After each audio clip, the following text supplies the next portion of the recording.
most of the change I've seen has been the impact of the recession, both in terms of the changes in audience patterns and the changes to funding. So I suppose the funding to venues and the arts organisations in general has been cut so heavily, and then we've seen audiences that are less prepared to take a risk. So they're more careful in their choice of work, maybe aren't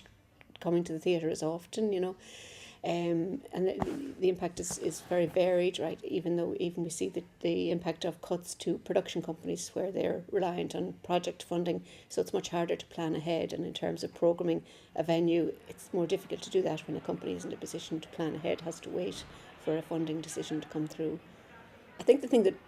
annoys me most is the fact that because of the audience is less prepared to take risk, and because of the funding cuts, it's affected our ability to programme new work, support new companies, and I think that's even more important now when those young companies aren't getting the funding that they used to get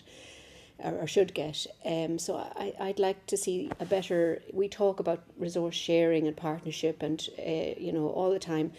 and I know it is happening in an informal way, but I'd like to see that more structured, more formalised, that, say, for instance, that a venue would mentor or work in partnership with some of these young artists, young companies, in order to ensure that the young work is supported and that young artists or new artists are supported.